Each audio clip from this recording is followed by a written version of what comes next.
So this is a page that I want us to be on. You should kind of have this picture up there in that top left corner. What kind of lines do you see in that picture? Parallel lines. There's two for sure parallel lines. And then there's a third one. What's that third one doing? It's intersecting those two parallel lines. Okay? That line has a special name. This line right here is called a transversal.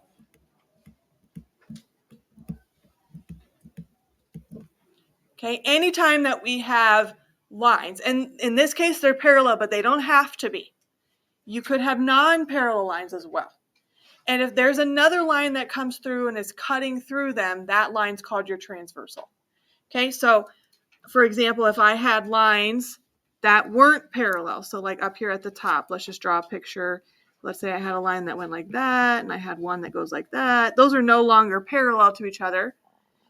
But this would still be considered a transversal because it's still cutting through those lines. Even though they're not parallel anymore, that's still a transversal.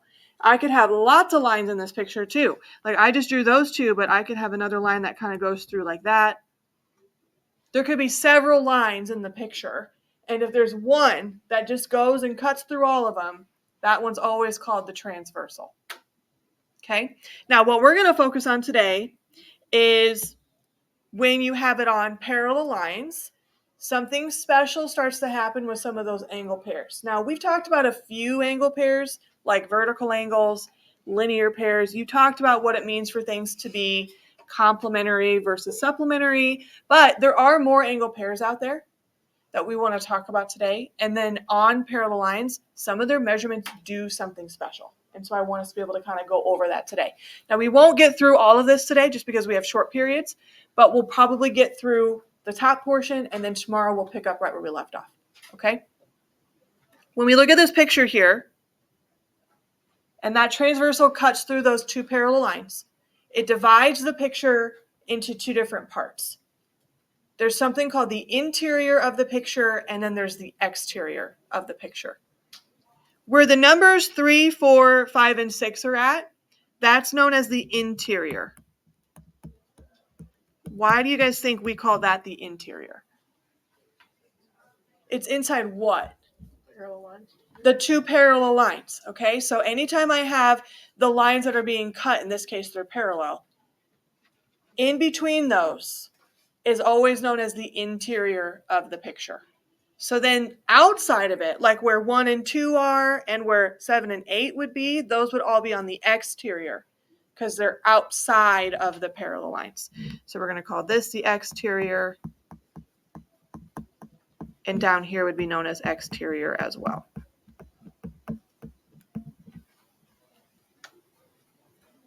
All right. So just some basics of this picture, and this would apply to any type of situation that you see. If I had non-parallel lines, I could still call part of it an interior and part of it exterior as well. Now, over here on the right, we have two headings. We have congruent pairs and we have supplementary pairs. Remind me from what you guys talked about yesterday. What does congruent mean?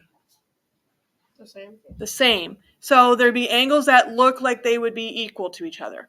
Okay, so I'm just going to write same, and in parentheses I'll put equal to each other. So they're going to be two angles that look like they would be the same amount. What does supplementary mean? Add up to 180.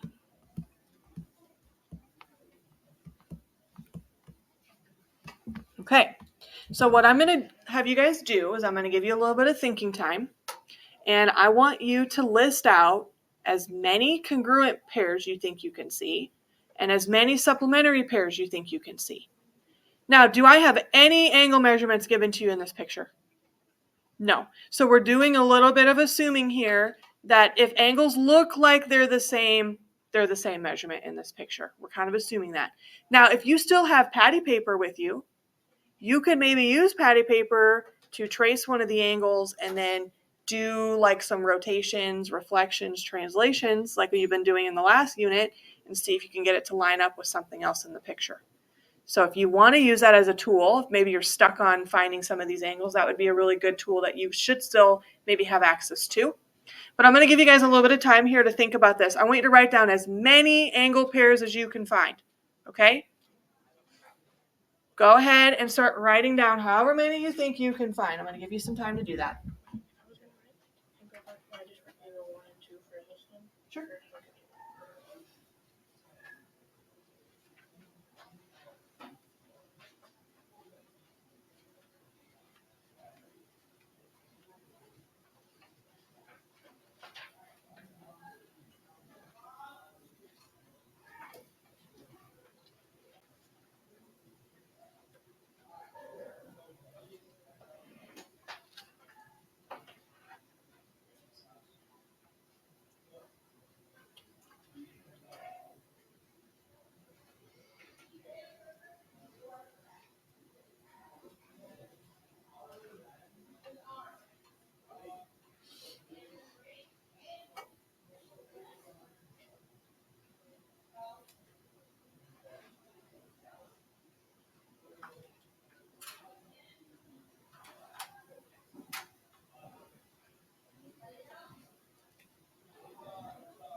Okay, I'm going to give you guys a little hint because I think some of you are maybe hitting a wall right now and you're getting stuck. There should be 12 total congruent pairs that you could write down. And there should be 16 supplementary pairs. There should be 12 congruent pairs and 16 supplementary pairs. So if you're not quite there, see if you can find some more. No, you can't reverse the numbers because that'd be the same pair. So like if you said 1 and 2, you can't say 2 and 1 because that's the same angle pair. Start getting creative. They don't necessarily have to be next to each other in the picture.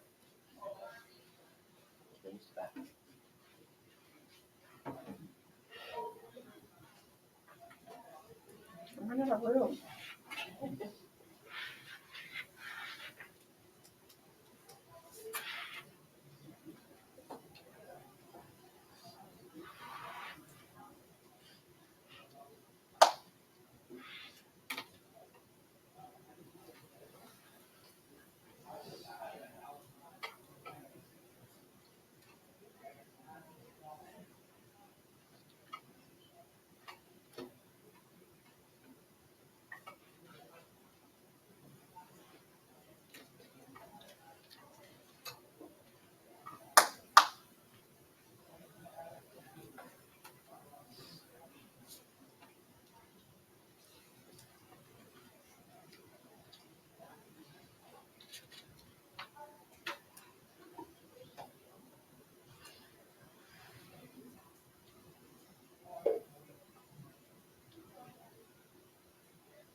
I'll give you about 1 more minute of think time, and then we're going to try to see if we can list them all out together.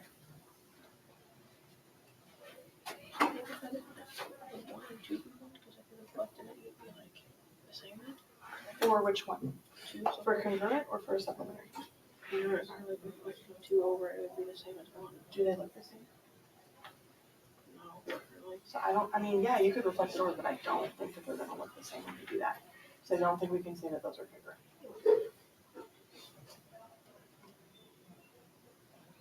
Do you see any vertical angles in the picture?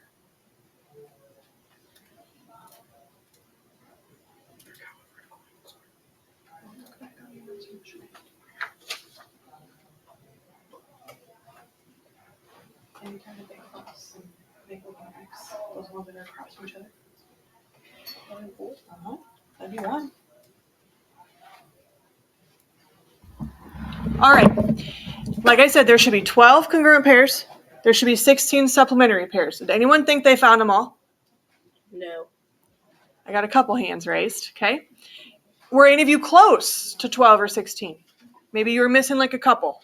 I got 12 on one. Okay, so let's start with the congruent pairs. What I would have started first is, based on what you guys talked about yesterday, vertical angles. Vertical angles are those ones that are across from each other in the picture. When you see lines that make like an intersection, they make an X. Vertical angles are going to show up there. Okay, so what vertical angle pairs do you guys see in the picture? Just shout them out if you know them. 2, 3. 1, 4, 5, 8, 6, 7. Oh, there you go. See, you know what? You guys at least said it. 1, 8, First period, nobody wanted to say that one because they were like 7, 2, 6, 2. Okay, sorry, go back. 2, 7. I got 2, 6. Okay, hold on. Are those vertical anymore? Or are we getting into the weird cases now? Weird. Yeah, those first 4 that we wrote down, those would all be considered like true vertical angles. But when you said 2 and 7, I'm not saying you're wrong. I agree, 2 and 7 would be congruent, but they're not necessarily like directly across from each other in the picture anymore. So we're starting to get a little bit more creative with those angle pairs.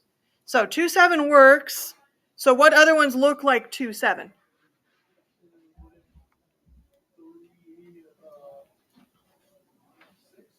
3 and 6. And I also have 2 and 6. 5, 4, 4, 8, 3, 7. 5, 4, 3 and 7. Yep.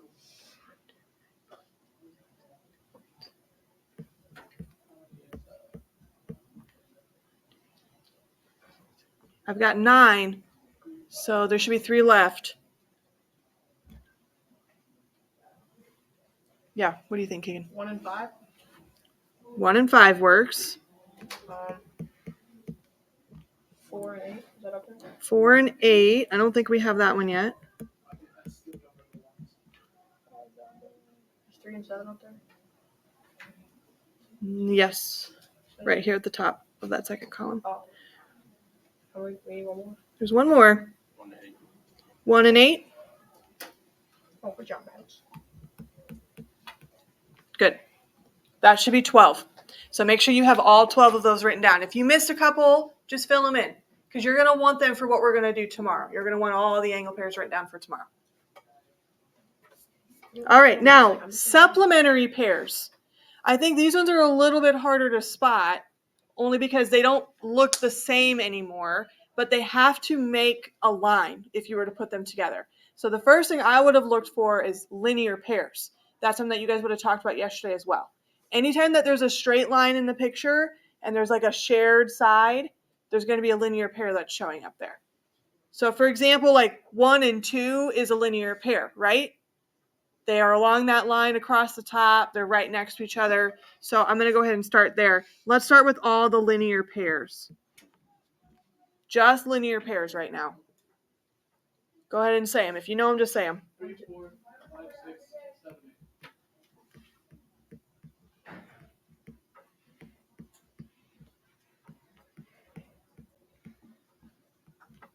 Okay. Are there other linear pairs in the picture?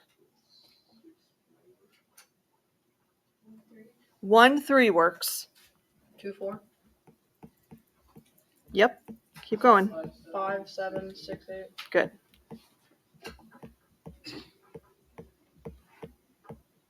So that's 8 of the 16. That's halfway there.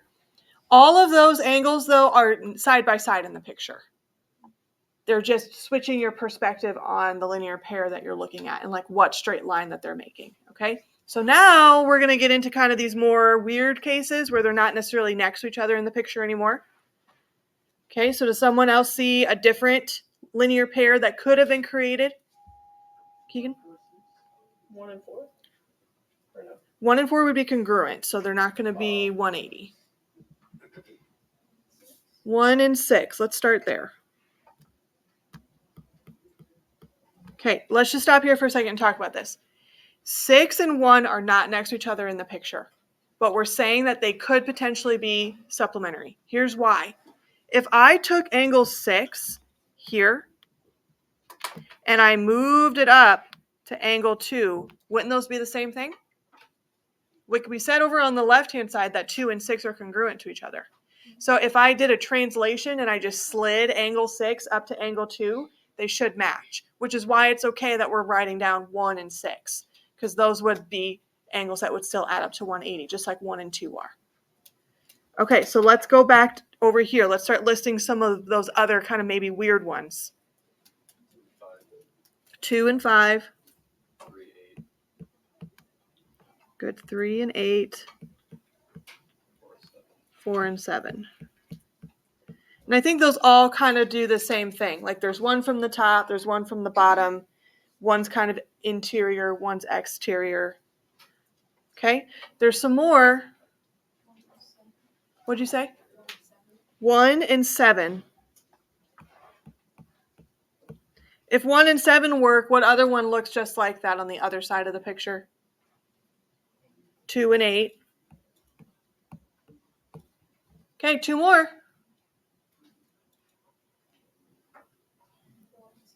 4 and 6. And so what other one looks like 4 and 6? Angle what? 3 and 5. Okay, those last ones, they're a little bit trickier to find because, like I said, they're not side by side in the picture anymore. Okay? Make sure you have all of those written down, though, because tomorrow when we pick this back up, we're going to start sorting all those angles down into more clear categories based on where they're positioned at in the picture. Okay? So make sure you have all of those written down so that you can start crossing them off tomorrow. How much time do I have?